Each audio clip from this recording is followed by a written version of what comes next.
Hi there everyone, it's Julie from Scrapbook Life. Welcome back to the channel. I just thought I'd create a little video today and walk everyone through an easy layout to create just using a printable. Now this printable I created in Canva and it's actually in the shop at the moment, and there's 2 pages. One page is just background colour. The 3 colours are obviously Halloween theme, and then you've got the little tags and sentiments that makes up the second page. So I'm going to be using the printable, and I'm also going to be creating a background with just a few mixed media techniques, nothing too much, just a bit of ink and some texture paste just to add a little bit more of an interest. So what we're going to be doing first is working on the background, and then I'll show you how I'm going to incorporate the printable into the layout.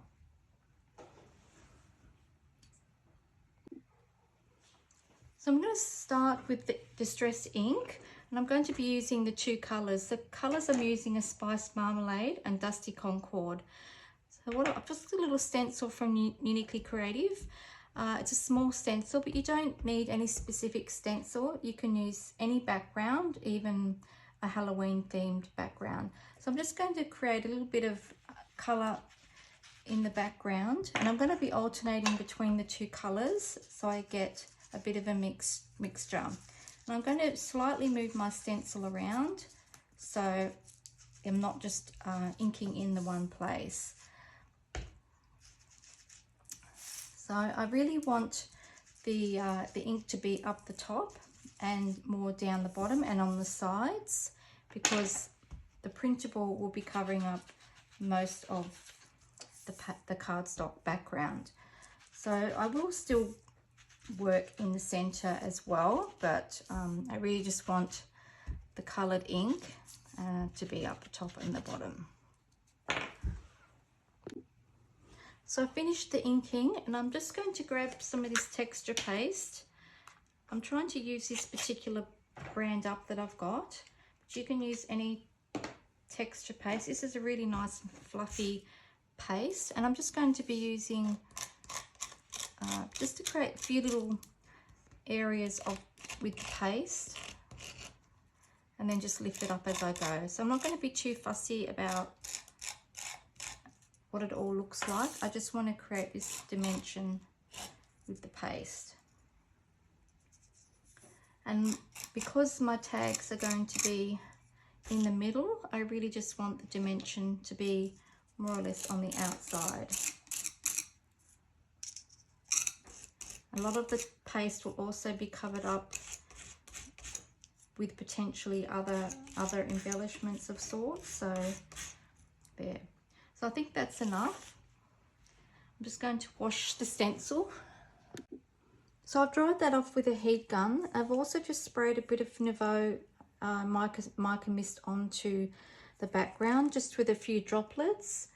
So I'm happy with the background. So all we're going to do now is cut up these tags. I'm going to cut up these, and we're going to be using those as the background. So here you can see I've cut up the tags, and I've inked the edges of each one of them. I'll just use the purple Distress ink to ink the edges. And if you wanted to, you could cut these tags up a little bit smaller, but I'm actually going to keep them as is, so the same size as they were when they printed. But if you feel that they are too big, then you can always trim them down a bit. Now I'm going to use black photo mats. I've already just cut these up. So I'm going to have 3 photos on this layout, and the photos are going to be 3x4s. But the cardstock I've cut is a little bit bigger because I want to add some sentiments either up the top or at the bottom of this particular layout. So up the top here where one of the photos, or down the bottom where the other photo is. So that's my plan anyway. I'm going to drag these down just a tad, and now I'm just going to play around with some embellishments. I've cut out some items from the printables which I'm going to be using, and I also found this little leftover die cut piece. It's not the best die cut, but it's a spider web, and I have a little doodlebug title which I'll probably use up the top. So This little Happy Halloween title is one of the Doodlebug products. And I'm really just going to be layering some embellishments. I'm just going to map out my layout first, make sure I know, how it's going to look, like plan it out. I really want to have a cluster of layouts down, of sentiments and things down the bottom. So I don't want too much up the top, except maybe a few little embellishments. So you all know we all play around with our elements and such until we get them just right.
So that's the layout finished. I've just added a few little extra bits and pieces, such as the chipboard word, scary. I left it raw because I just wanted it to stand out a little bit more. And a little bit of mummy bandage that you can get in most Halloween, when you're buying Halloween decorations, you get that mummy bandage. And I've added some other little embellishments, one on each corner. This is a spider web. I just think it just like adds that dimension to the corners, and a few die cut bats up the top here. And I've also just added a few little stars and a little spider from a Doodlebug little 3D, I think they're like resin embellishments, epoxy. So yeah, that's that layout finished. So all it was just really just using the tags as the background, layering the photos on the black cardstock, and a few other embellishments. So I hope you really enjoyed the video. If you did, leave it a thumbs up. Thanks for watching. If you want more, please subscribe. I'm trying to grow the channel, and I'll see you next time. Bye for now.